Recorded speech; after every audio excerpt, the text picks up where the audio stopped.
大家好，欢迎观看居家101，我是阿杜。我们今天要来修理日光灯。我当然说的不是换灯管，这个日光灯换了灯管之后也没有用，所以不是灯管的问题。我们今天就来做修理，我们也会安装 LED 日光灯板，并说一下价钱的差别。那我们就开始吧。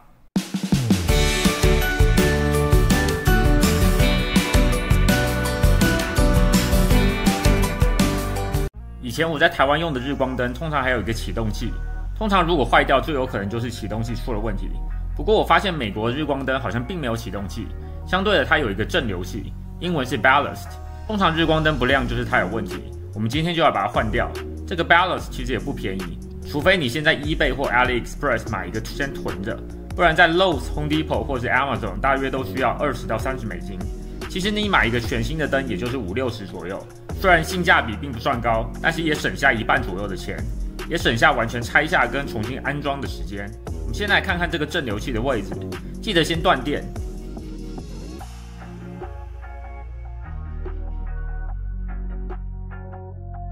我们把灯管拆下来后，这个金属底盘通常会有螺钉或是旋钮固定，转动之后就可以滑动或撬动金属盘来把它下来。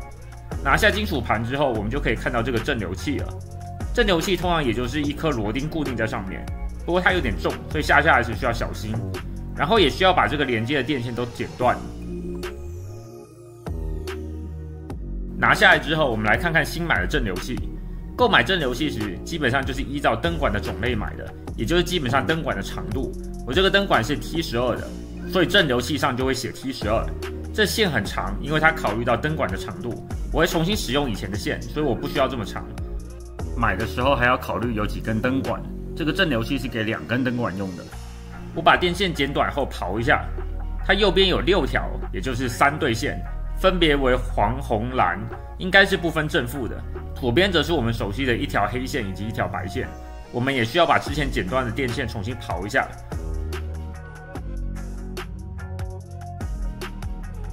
接完之后，我们用螺钉把它固定回去。然后我们将一样颜色的线接起来。分别是黄、红、蓝、黑、白，把金属底盘装回去，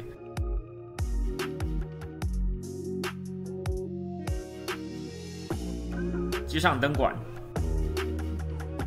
测试看看，没有问题。然后我们这个需要买这个亚克力片放上去，这亚克力片很容易裂，尽量不要去动它。如果只有一点小裂痕，可能也就不需要更换了。我买新的装上去，结果马上就发现差不多的小裂痕。装上亚克力片之后，再测试一次看看效果，没有问题，这样我们就修好日光灯了。如果因为性价比不够而不想要更换正流器的话，或是觉得这种老式的日光灯不够好看，你可以考虑安装这种 LED 面板。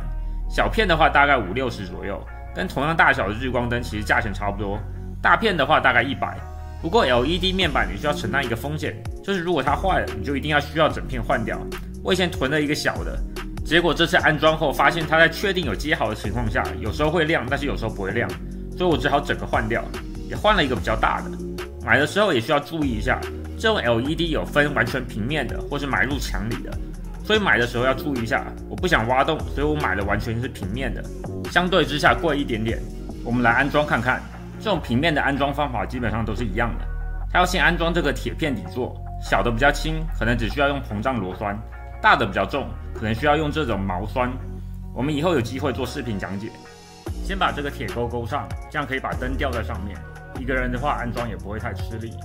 把电线接上，接电线也是一门学问。我这是因为小的灯出了问题，我还专门去研究了一下，发现我以前这种接法很多并不是正确的。像我这边这就是一种错误示范。简单来说就是电线要转得更螺旋，这样才比较不会松脱，或是使用连接器也可以。我们以后有机会说。然后把它滑进去卡槽里，有时候旁边会有扣环，这样它就固定住了。依照个人需求，你可以选择更换正流器，或是直接换成 LED 面板。那我们就完成啦。如果您觉得视频有帮助，请按赞、订阅并开启小铃铛。我会尽量更新各种居家建议，希望对大家有帮助。非常感谢，谢谢收看。居家101内容主要分为维修、维护、安装、升级、清洁以及产品使用的心得。希望各位以最少的经费来达到最高的生活品质。各位用不到这些技能，自然是最好。但是如果遇到，希望视频能对你有帮助。谢谢。